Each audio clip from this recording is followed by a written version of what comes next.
বলো তোমরা লজ্জা পাও না বলতে? আমার ছেলেরা তো লজ্জা পায় না, আমার ছেলেরা তো ঘরে রাখতে পারি না আটকায়া। যাত্রাবাড়ি মেট পয়েন্ট আমার ছেলে, আমার আদরের কলিজা। শহীদদের কথা চিন্তা করো, শহীদের ফ্যামিলির কথা তোমরা ভাইবো। তোমরা শুধু টাকার ক্ষমতার লোভে শুধু ওদিকে দৌড়ায় না, আর আমাদের এক কোনায় ফেলা রাখছো, অবহেলা অবহেলিত হয়ে রয়েছি আমরা। আমরা কারো কাছে সম্মান পাইতেছি না। তাহলে তোমরা আজকে আসো নাই, সময় পাও নাই। তোমরা কিসের নির্বাচন, কিসের তোমাদের তোমাদের তো উচিত ছিল যে আমার শহীদ ভাইগো কবরে যায় জিয়ারত করি, দেখি, তাদের পাশে দাঁড়াই। তোমরা কি দিতে পারবা? তোমাদের কাছে আমাদের পাওনা কি? আমার ছেলে আরো দিতে পারবা? ছেলেরে ফিরাইয়া দিতে পারবা না। তারপরও যদি তোমরা আসতা, আমাদের পাশে দাঁড়াইতা, ঈদের ভিতরে আইসা খোঁজ খবর নিতা, আসছো শহীদ পরিবার। তোমরা যদি একদিন করে যাইতা, আসতো সব ফ্যামিলির কাছে যাইয়া তোমরা একটু দেখা করতে পারতা। ঈদের ভিতরে তোমাদের উচিত ছিল না? তোমরা কিরকম বেইমান! আমার তো মনে হয় তোমরা বেইমান। এরকম তোমাদের ঠিক না, এরকম উচিত না। আমার ছেলেরা বেইমানি করে নাই দেশের জন্য, আমার ছেলেরা ন্যায়ের জন্য রক্ত দিছে, ন্যায় কইরা গেছে। তাই এই আমার কথাগুলা মাথায় রাখবা, মনে যেন থাকে। সন্তান তোমরা বাংলাদেশেরই সন্তান, আমার ছেলেও সন্তান আছিল।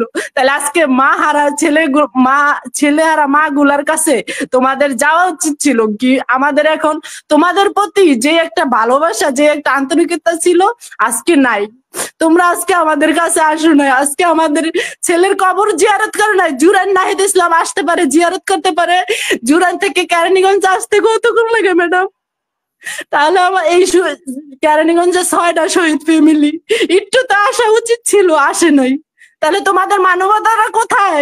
কি তোমাদের শহীদ ভাইয়ের কাছে মানবতা কি রাখছো? শহীদ ভাইয়ের জন্য কি করছো? কিছুই করো নাই। কেন করো নাই? কি কার বিনিময়ে স্বাধীন পাইছো? কার বিনিময়ে উপদেষ্টা হইছো? কাদের রক্তের বিনিময়ে আজকে বড় গাড়িতে চলো? কাদের বিনিময়ে আজকে টাকা ইয়ে করো?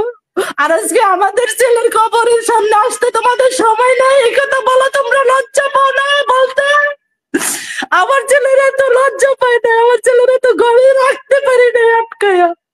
যাত্রাবাড়ি মেট পয়েন্ট আমার ছেলে, আমার আদরের কলিজা, গুলি করে নির্মম ভাবে পাখির মতো রাস্তা আলা দিছে, রক্তে রক্তাক্ত হয়ে গেছে। তাহলে তোমরা আজকে সময় পাও না আমার ছেলের খবর হয়েছে, আমার ছেলের পাশে দাঁড়াইতে, কবরের সামনে দাঁড়াইতে? লজ্জা করে না তোমাদের? আমার এই শহীদ মায়ের ভিতরে কষ্ট থেকে আমি এগুলো বলছি। তাই ম্যাম আপনার কাছে আমি বইলা যাই আর জানাই, আর দেশের কাছে আমার এটা প্রশ্ন যে আমরা বাইচা থাকা পর্যন্ত, মানে বাইচা আমরা দেখতে পারবো যে আমাদের ছেলের আসামি গুলা ধরা হয়েছে, আমরা বিচার পামু আদৌ? আমরা কি বাইচা থেকে দেখতে পারবো না মইরা যাইয়া? আমার ছেলেগুলোকে আমাকে মাইরা লাইবো, বিচারটা কি পামু না? একটা ছেলে তিলে তিলে করে একটা মা বড় করে, হঠাৎ করে পাখির মতো আমার ছেলের শেষ করে দিল। তাহলে আমরা কি বিচার কই পাইছি? কি স্বাধীন করে দিয়ে গেল আমার ছেলেরা? এই জন্য স্বাধীন করে নাই, এই আমাদের সাইনবোর্ড কইরা সামনে রেখা আমরা বিচার পাবো না, বিচারের জন্য দাঁড়ে দাঁড়ে ঘুরমু। আজ আসিফ নজরুল, ওর তো উচিত ছিল যে আমাদের বিচারটা পাওয়া দেওয়ার, আর আমাদের শহীদ ছেলেদের বিচারের জন্য লড়াই করার ওর দরকার ছিল। নাহিদ ইসলামের দরকার ছিল, সারজিতের, হাসনাতের দরকার ছিল। আমরা কেন দাঁড়া দাঁড়ে দৌড়ামু? আমাদের পক্ষ হইয়া ওদের দৌড়ানোর উচিত ছিল, আমাদের পক্ষ হইয়া ওদের বিচার চাওয়া দরকার ছিল। কই আজকে আমরা এটা দেখি নাই, এটা পাই নাই। তাই ম্যাম আমার কথায় যদি কোনো ভুলে থাকে ক্ষমার দৃষ্টিতে দেখবেন।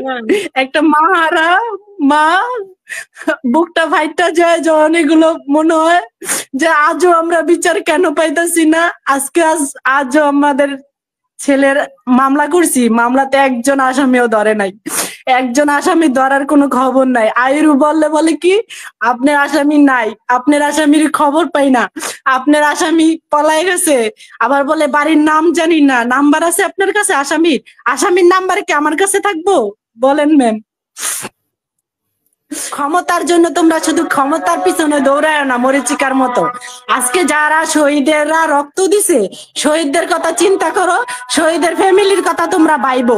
তোমরা শুধু টাকার ক্ষমতার লোভে শুধু ওদিকে দৌড়ায় না, আর আমাদের এক কোনায় ফালা রাখছো, অবহেলা অবহেলিত হয়ে রয়েছি আমরা।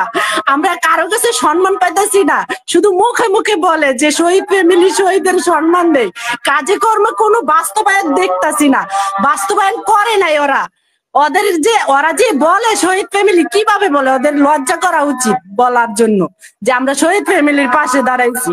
দুইটা ঈদ গেছে, একটা ঈদ ওদের আচ্ছা উচিত ছিল না? আমরা তো ঢাকা ম্যাম, কতক্ষণ আসতে সময় লাগে? ওদের গাড়ি দিয়ে যদি আসে 10 মিনিট সময় লাগে, তাহলে ওরা সময় পায় নাই, তাহলে ওরা কিসের শহীদ ফ্যামিলির পাশে দাঁড়াইছে? আর কি করছে? কিছু করে নাই। অনেক ধন্যবাদ। আমার ছেলেরা যা করছে, আমার ছেলে যে রক্ত দিয়ে শহীদ হয়েছে ম্যাম, আমার ছেলে যা করছে, আমার ছেলে যে রক্ত দিয়ে শহীদ হয়েছে, ওরা এই বিনিময়ে কি করছে? আমরা কি পাইছি? সাধারণ আমরা একটা বিচার চাই, একটা আসামি ধরে না, একটা বিচার আমরা পাইতাছি না। অনেক ধন্যবাদ।